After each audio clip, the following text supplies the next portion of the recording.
जी Nadreen, अॼु गुलिस्तान जोहर जे perfume चौक वटि बिलीज़ apartment में फ्लैट नंबर 602 में अफ़सोसनाक जेको वाक़ियो पेश आयो आहे, जंहिंमें जेको आहे रते देर जा ज़ाल मुड़ुस आहिनि जाफ़र ऐं संदसि ज़ाल फौज़िया अबड़ो, उन्हनि खे हथियारबंदनि तरफ़ां गोलियूं हणी क़तल कयो वियो। इतला ते पुलिस पहुची ॿिन्ही ज़ाल मुड़ुस जेकी लाश आहिनि उहे पोस्टमार्टम लाइ जिनाह अस्पताल मुंतक़िल कया आहिनि। वाक़े जा जेकी CCTV फुटेज आहिनि उहे पिणु मंदरियाम ते आया आहिनि। CCTV फुटेजनि में ॾिसी सघिजे थो त मोटरसाइकिल ते ॿ जेकी जवाबदार आहिनि उहे बिलीज़ अपार्टमेंट में 8:22 ते पहुचनि था।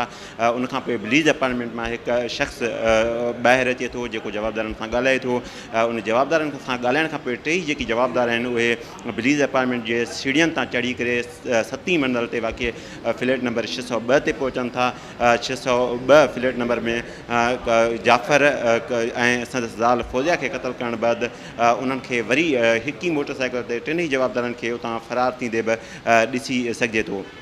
इतला ते पुलिस पहुची क्राइम सीन जो जेको आहे उहो जाइज़ो वरितो आहे। क्राइम सीन तां गोलियुनि जा जेके आहिनि उहे मजमूई तौरु 4 खोल आहिनि उहे हथ कया विया आहिनि। इब्तदाई तौर ते पुलिस तरफ़ां इहो चयो वियो आहे त इन वाक़े जूं जेकी कड़ियूं आहिनि उहे वाहिद उर्फ़ फौजी जलबाणी पुलिस मुक़ाबले सां मिलनि थियूं।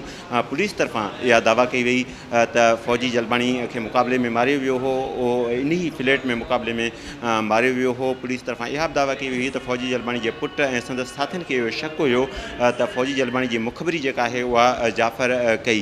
उनखां पोइ जाफ़र जेको आहे इहो फ्लैट ख़ाली करे हलियो वियो हो। वाक़े खां हिकु ॾींहुं अॻु जाफ़र पंहिंजी घरवारी सां इन फ्लैट में अची रहियो त अॼु सुबुह जो जेको आहे हीउ अफ़सोसनाक वाक़ियो पेश आयो आहे। जाफ़र जो भाउ फ़रहान असां सां गॾु आहे। अचो त असां उन सां ॻाल्हायूं त हिन मामिलो जेको आहे उहो छा तां हीउ वाक़ियो पेश आयो आहे। वाक़ियो सुबुह ख़बर पई आहे, घर ॾांहुं वॾे भाउ फ़ोन कई त वाह जाफ़र खे मारे विधो अथऊं, जिना में पिया अथव, तव्हां वञो होॾांहुं हिते आयासीं। बसि अञा त का ख़बर न आहे पई। बाक़ी जेको पुलिस चए थी क्रिमिनल आहे, ॾुआर या कुझु बि न आहे।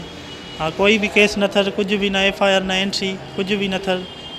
ऐं मौलवी माण्हू आहे, बाइक हलाईंदो आहे, ॾींहं राति जो सेंटर पढ़ाइणु वेंदो आहे, क़ुर जो सबक़ु घर घर में वेंदो। बाक़ी पुलिस कूड़ थी हाणे त ॾुआर या क्रिमिनल आहे, हीअं हूअं मुक़ाबले में आहे, कुझु बि न आहे।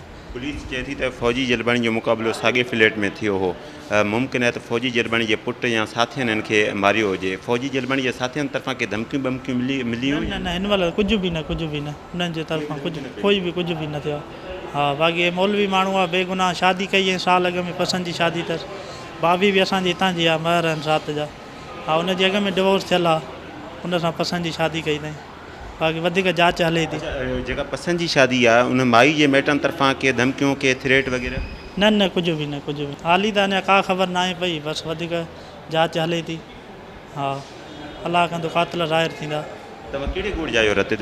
रतो देरो तहलकोर, हा, त शहर जा, ज़िलो लाड़काणो, तहलकोर, रतो देरो। जी नादरीन, अवां फ़रहान अबड़ो जूं ॻाल्हियूं ॿुधियूं। फ़रहान जो चवणु आहे त हुननि जी कंहिंसां का बि दुश्मनी वग़ैरह जेका आहे उहा नाहे। फौज़िया जाफ़र जी ॿी घरवारी हुई जंहिंमां खेसि धीअ फ़ातिमा जो औलाद आहे। फ़ातिमा पंहिंजे नानी जे घर रहंदी हुई ऐं उनखे अलावा जवाद जेको जाफ़र जो पुटु आहे, जाफ़र जी पहिरीं घरवारी मां आहे, उहो बि रते देर हुयो।